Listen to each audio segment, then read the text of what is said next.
Telugu Desam party రాష్ట్ర అధికార ప్రతినిధి కావలి గ్రీష్మ గారిని మాట్లాడవలసిందిగా కోరుతున్నాం.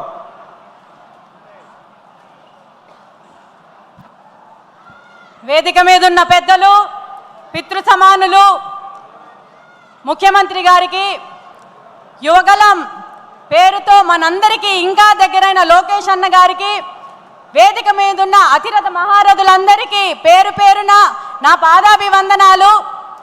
అలాగే రాష్ట్రం నలుమూలల నుంచి కడప మహానాడుకి వచ్చిన ప్రతి ఒక్కరికి పేరు పేరున కడప కోడలిగా మీ అందరికీ స్వాగతం పలుకుతున్నాను. అందరికీ ప్రతి ఒక్కరికి నమస్కారాలు తెలియజేసుకుంటున్నాను. మాదక ద్రవ్యాలు వినియోగంపై ఉక్కుపాదం అనే విషయం గురించి నన్ను మాట్లాడమన్నారు. ఈ తీర్మానాన్ని నేను చాలా గట్టిగా బలపరచడానికి ముఖ్యమైన కారణం, మనం ఏదైతే గత ప్రభుత్వంలో చూసామో ఎగ్స్ కన్నా ఎక్కువ డ్రగ్స్ అమ్మారు. ప్రతి గల్లీలోని డ్రగ్స్ కనిపించాయి. ప్రతి విద్యార్థులు ఎవరైతే ఉన్నారో వాళ్ళకి చాలా సులువుగా డ్రగ్స్ అలవాటు చేసి వాళ్ళ జీవితాల్ని నాశనం చేయడం జరిగింది. గత ప్రభుత్వం విద్యార్థుల జీవితాలతోటి ఈ మాదక ద్రవ్యాలను అడ్డం పెట్టుకొని వాళ్ళ జీవితాలతో ఆడుకోవడం జరిగింది. ఇది దృష్టి పెట్టిన ముఖ్యమంత్రి వర్యులు గారు, ఆయన నారా చంద్రబాబు నాయుడు అనే నేను అన్న మాట దగ్గర నుంచి ఫస్ట్ థింగ్ డ్రగ్స్ అరికట్టాలని దృఢ సంకల్పంతో ఈరోజు మనకి anti drug narcotic task force eagle ఏర్పాటు చేశారు.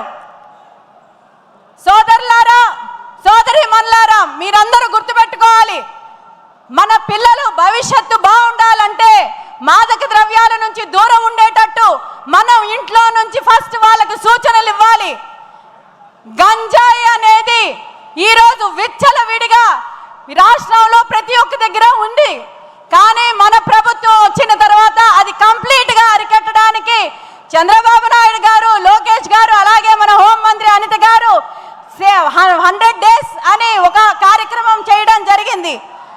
మీకు అందరికీ నేను విన్నపం చేసుకుంటున్నాను.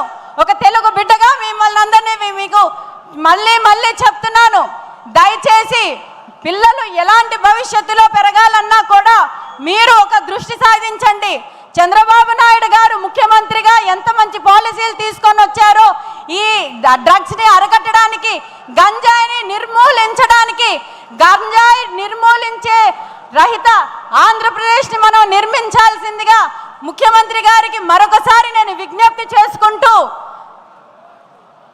ఈ అవకాశం నాకు ఇచ్చినందుకు పేరు పేరున మీ అందరికీ ధన్యవాదాలు తెలియజేసుకుంటూ, నాకు నూతనంగా ఎమ్మెల్సీ పదవి ఇచ్చి నా మీద నమ్మకం పెట్టి నేను కౌన్సిల్లోని మన పార్టీ తరఫు నుంచి చక్కగా మాట్లాడి నిజాలు బయటికి తీసుకొని వస్తానని అవకాశం ఇచ్చినందుకు మరొకసారి మీకు కృతజ్ఞతలు తెలియజేసుకుంటూ, ఈ అవకాశం నాకు ఇచ్చినందుకు ప్రతి ఒక్కరికి ధన్యవాదాలు తెలియజేసుకుంటున్నాను. దయచేసి నాతో పాటు ఒక్కసారి చెప్పండి, జై అమరావతి, జై తెలుగుదేశం, జై హింద్. నమస్కారం. సోదరి గ్రీష్మ గారికి ధన్యవాదాలు.